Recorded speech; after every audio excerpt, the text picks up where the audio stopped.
All right, welcome to the Monday edits. And today, no 30 minutes, emotional Lightroom journey. I'm behaving today. But just so you know, we're not getting rid of that. No. We're gonna, from time to time, we're definitely just taking a photo and go over for like a 20, 30 minutes, editing, perfecting every detail, trying every slider, every preset, every option that Lightroom offers to make the best of that photo, no matter how long it takes. And that kind of episode, it's all about deep emotional journey, top to bottom, full breakdown, Lightroom editing, but not today. Not today. But the thing is, this series, it's not always going to be a full top to bottom editing, like I said before. Sometimes it's going to be one tiny thing in Lightroom that makes probably makes you stop and for a second and go, wait, Lightroom did what? And today's thing is this. Sometimes Lightroom is already applying a lens correction before you even turn on lens correction at all. Yeah, very normal, very transparent, nothing weird at all there.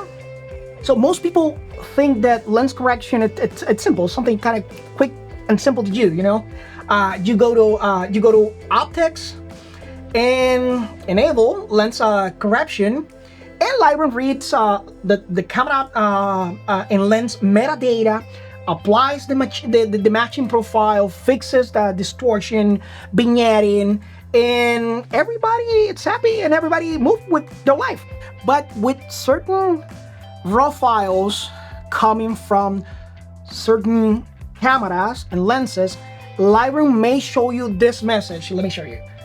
It's right here.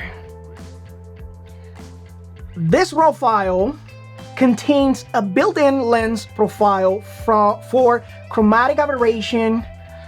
The profile has already been applied automatically to this image. And that means, of course, the file is already being corrected automatically. You didn't necessarily choose that, you didn't necessarily turn that on. It's just there. And depending on the camera and the lens, you might not even have a clean way to turn that on, that correction off inside of Lightroom. For example, this is the Sigma 14 to 24. That's the first generation. By the way, I'm putting the link in the description below. We did this edit process top to bottom, a deep editing process, like a big breakdown of the photo, all the way from here to right there to here. I'm putting the link in the description below. I think this was the second episode. Just if you want to check it out, just go ahead. Like I said, this is a deep dive, full editing process, touching every setting, everything, testing what could actually work for this photo. And like I said, we went from here all the way to here, and just link it in the description below. Just go ahead and check it out if you want to.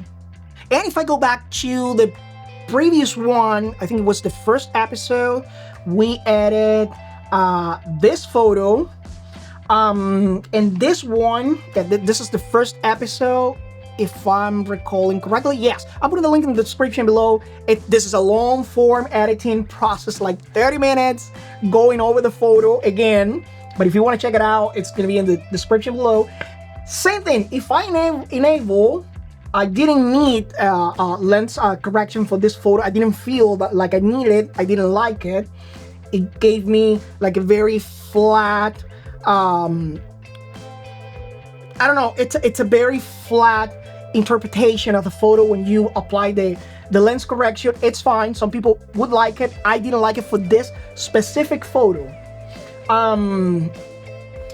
This is the Sony 24 to 70 G Master 2, and same thing. This raw file contains a built-in lens, blah blah blah blah. So the profile has already been applied automatically to this image. So it's not something you can control. Just keep that in mind. That's the whole point, you know? And it automatically, I can help it. You know, it raises the questions. Is it a 100% truly raw file in the basic sense of the meaning? Like I said, I didn't apply the correction here. I keep it like with, you know, with no lens correction at all. But this is a photo. Let me go back right here. This is a photo that definitely, because this is a 14-24 Sigma art lens. It's the first generation. It's a beautiful lens. I love it. It's probably one of my favorite lenses of all times. But there's a lot of, at 14mm, obviously, there's a lot of vignetting and correction that needs to be done on this photo. And of course, I did use it right here. But if I would have just, you know, keep it off, even for this image, which it doesn't make any sense. See what I'm saying? There's a lot of vignetting that needs to be correct. If I wouldn't use it, I probably, you probably don't even see the mess. You probably just ignore it totally. Now, I don't want to make this sound like a huge conspiracy or anything like that. A lot of modern lenses are designed with software correction in mind, already built in. Especially smaller mirrorless lenses, ultra-wide lenses, kind of compact systems, micro four thirds, Fuji, Leica Q, this kind of point and shoot cameras, stuff like that. Without the correction, I'm not gonna lie to you, you probably have some of those cameras. Some of those lenses would show a lot more distortion and vignetting. So this is not automatically bad, but it is, I think it's important to know, because if you're judging, you know, a lens, comparing raw files, trying to understand the distortion, or just wondering why the lens correction panel behave differently from one camera to another, I think this little message matters a lot. The point is, the photo might already be corrected before you even start editing. And like I said, that's the whole point. This is not a dramatic editing trick. It's not a preset. It's not a slider. It doesn't magically change the look of your photo. It's literally one small message inside of Lightroom that a lot of people ignore, don't even see. But it changes how you understand the file. Raw is still raw, but sometimes raw comes with instructions. That's, I would say it like that. And Lightroom might be following, just following those instructions.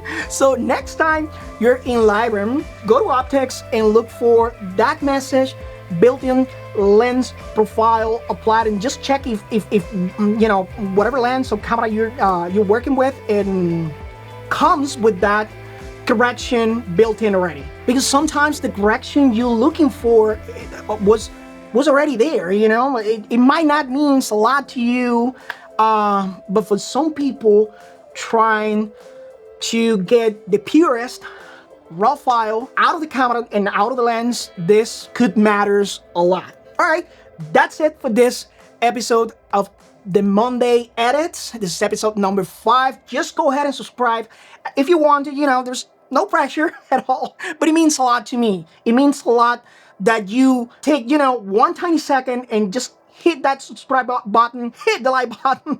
I'm here for you, and we're gonna be back every Monday with new tricks, Lightroom suggestions, kind of hiding things on Lightroom, or at some point we're gonna grab one photo and we're gonna do a deep dive, big editing process, like 20-30 minutes. I don't know how long it's gonna take. That's included in the package. My name is Rembert, and yeah, it sounds like that, Rembert. I will see you next Monday.